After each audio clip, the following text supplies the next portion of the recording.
दोस्तों, कहा जाता है कि प्रशांत किशोर ने नरेंद्र मोदी को चौथी बार मुख्यमंत्री और पहली बार प्रधानमंत्री बनने में अहम भूमिका निभाई। लेकिन यही प्रशांत किशोर जब नरेंद्र मोदी के साथ नहीं रहे या उनके लिए काम नहीं किए, तो आज नरेंद्र मोदी की आधी में प्रशांत किशोर का पता तक नहीं चला।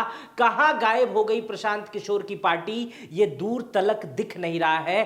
प्रशांत किशोर का पीआर मैनेजमेंट इतना बड़ा था जिसकी चर्चा विदेशों में होती थी। आज विदेशों में चर्चा हो रही है कि प्रशांत किशोर की पार्टी बिहार में चुनाव लड़ी और 90% सीटों पर जमानत जब्त हो गई।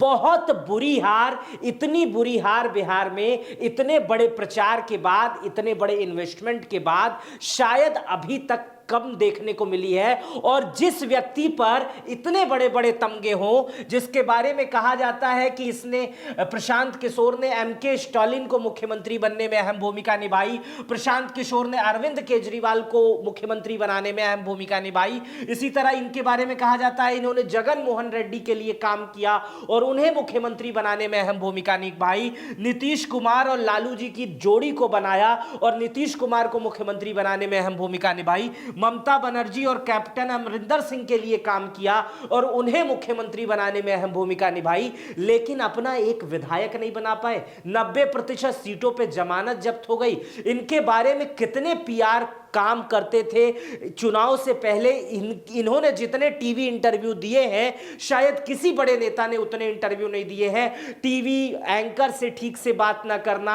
पुलिस वालों से ठीक से बात ना करना, एक खुद कहते थे मैं हमेशा गुस्से में रहता हूं। शायद ये सब बिहार के भोले भाले लोग जो प्यार से बोलते हैं और प्यार की भाषा समझते हैं, प्रशांत किशोर का ये अड़ियलपन उन्हें पसंद नहीं आया। कुछ चीजें मैंने भी नोट की।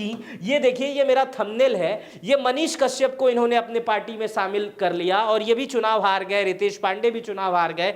अब मनीष कश्यप के पीछे मैंने प्रशांत किशोर के पार्टी का एक बैनर लगाया हुआ है, वो गांधी जी उस बैनर में है और मनीष कश्यप दिन रात महात्मा गांधी को अपशब्द कहते हुए नजर आता था।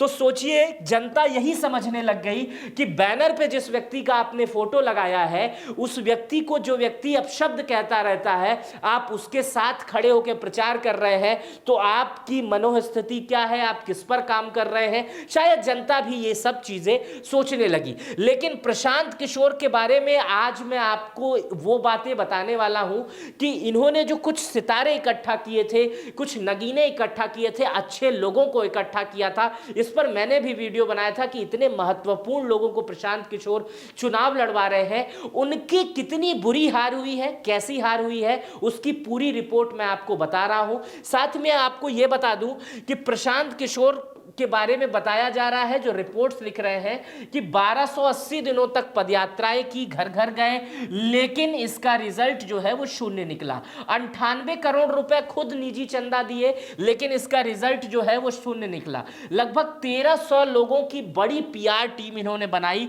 जिसमें 38 जिलों में एक्टिव टीम बड़ी बनी और सभी 38 जिलों में डीआई, डीपीसीओ, डीपीआर जैसी संरचना बनाई और जेएसपीटी कंसल्टेंसी जैसी टीम बनाई।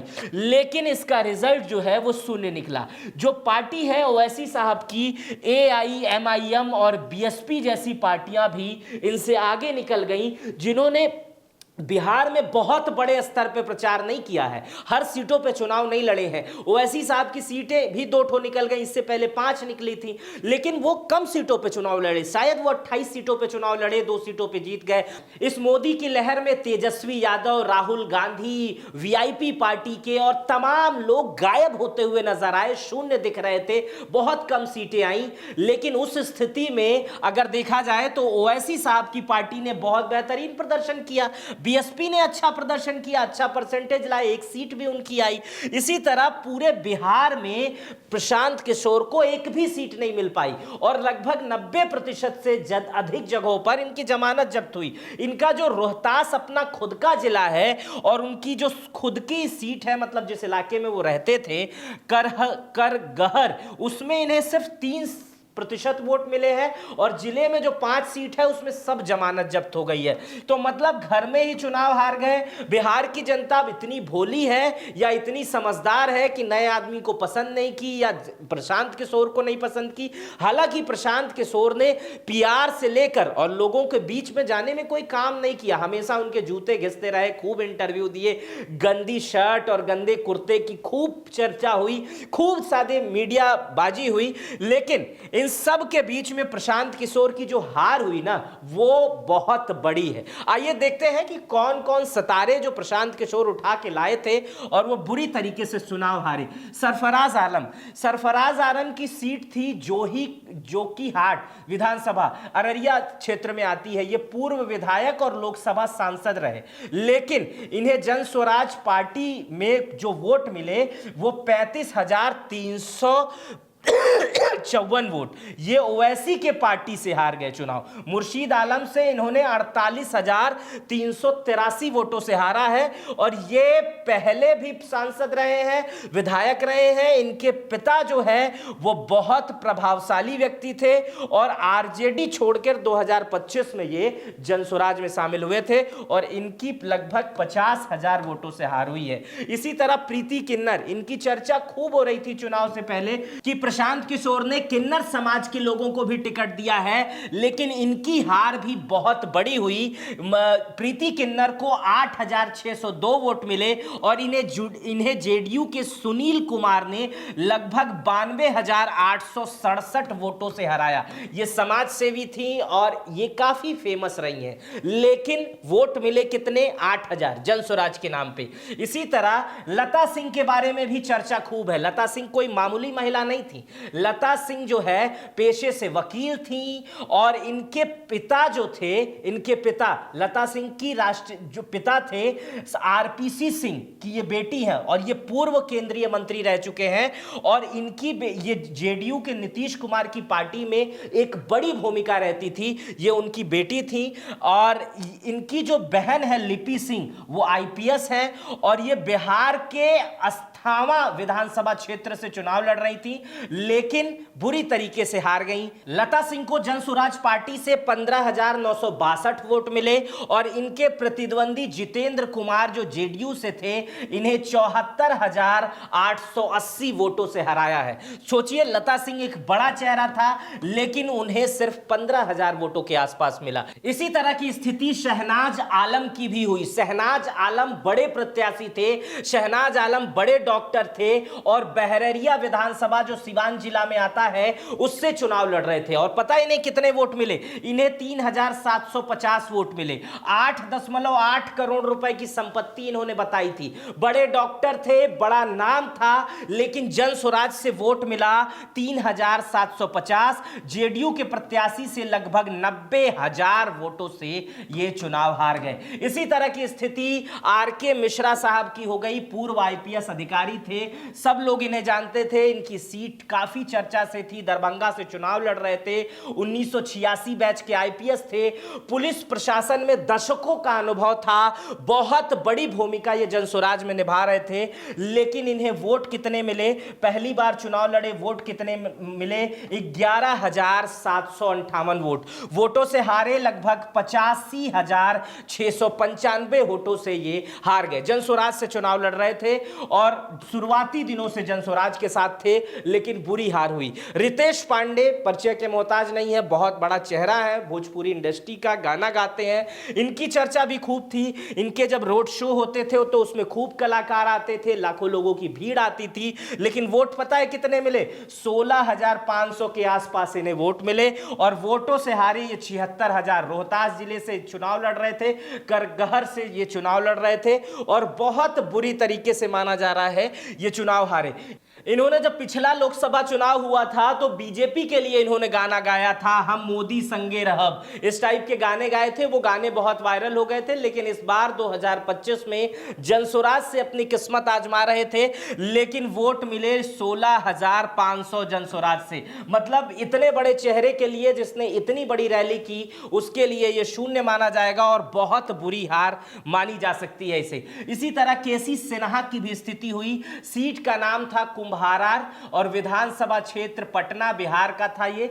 और ये जो है केसी सिन्हा जो है किसी नाम के मोहताज नहीं है, बहुत बड़े लेखक है, शिक्षाविद है, 70 से ज्यादा गणित की किताबें लिखी हैं, हम सब इसे पढ़े हैं इन किताबों को, बिहार बोर्ड में किताबें इनकी चलती हैं। बहुत बड़े विद्वान थे, पटना विश्वविद्यालय में गणित विभाग के प्रमुख रहे, पटना साइंस कॉलेज के पूर्व प्रिंसिपल रहे, नालंदा ओपन यूनिवर्सिटी के कुलपति रहे, इसके अलावा पटना यूनिवर्सिटी, मगध यूनिवर्सिटी आदि के कुलपति बनते रहे, आते रहे, जाते रहे। लेकिन इनको वोट मिले 15,017 वोट और 85,668 वोटों से ये चुनाव हारे। तो समझिए कि कितनी बड़ी शख्सियत को जनस्वराज से कितनी बड़ी हार मिली। अब त्रिपुरारी कुमार तिवारी की बात, बहुत कम लोग जानते हैं इनका नाम त्रिपुरारी कुमार तिवारी है, क्योंकि ये मनीष कश्यप नाम से फेमस हैं। इनकी भी चर्चा खूब होती थी कि मनीष कश्यप चुनाव लड़ रहे थे, इससे पहले बीजेपी में थे, फिर मार खाए, फिर आए गए, कभी इधर रहते हैं, कभी पत्रकार बन जाते हैं, कभी यूट्यूबर बन जाते हैं, कभी नेता बन जाते हैं, क्या है अभी तक ये खुद नहीं डिसाइड कर पाए। लेकिन फिलहाल मनीष कश्यप जनस्वराज से लड़ रहे थे और जनस्वराज के जो प्रमुख हैं, मुखिया हैं प्रशांत किशोर, इनके साथ अक्सर दिखाई देते थे, इनके घर चले जाते थे। लेकिन मनीष कश्यप वही व्यक्ति हैं जिनकी वीडियो वायरल होती है कि वो गांधी जी को अपशब्द बोल रहे हैं और प्रशांत किशोर के पार्टी के बैनर के पीछे गांधी जी का फोटो लगता था। लेकिन आप जानना चाहेंगे कि मनीष कश्यप को कितने वोट मिले, तो मैं बता दूं इन्हें 37,200 वोट मिले।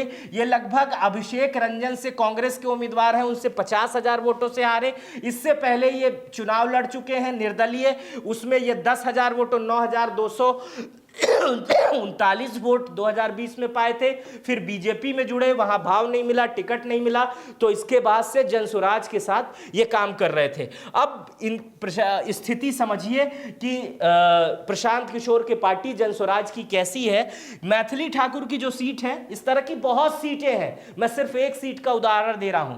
मैथिली ठाकुर को जो सीट है उसमें जनस्वराज पार्टी को 2,275 वोट मिले हैं मैथिली ठाकुर की सीट से, और वहीं जबकि नोटा को 4,751 वोट मिले हैं। मतलब जनस्वराज पार्टी से ज्यादा पसंद लोग नोटा को करते हैं। समझिए, इतना बड़ा चेहरा, इतने अधिक इंटरव्यू, इतना पीआर सिस्टम और इतना सब पैसे का इन्वेस्टमेंट और पूरे देश और दुनिया में नाम बटोरने के बाद अगर इतनी बुरी हार होती है तो शायद व्यक्ति के ऊपर बहुत अच्छा असर नहीं पड़ेगा। प्रशांत किशोर इस जो सदमे से पता नहीं कब निकल पाएंगे। बिहार से वो क्या मांग रहे थे और बिहार ने उन्हें क्या दिया, ये सोचते रह जाएंगे। अब पता नहीं प्रशांत किशोर बिहार रुकेंगे भी नहीं कि नहीं रुकेंगे, ये तो भविष्य बताएगा। लेकिन प्रशांत किशोर की इतने बुरे हार की उम्मीद किसी को भी नहीं थी। जिस हिसाब से वो इससे पहले काम करते आए हैं,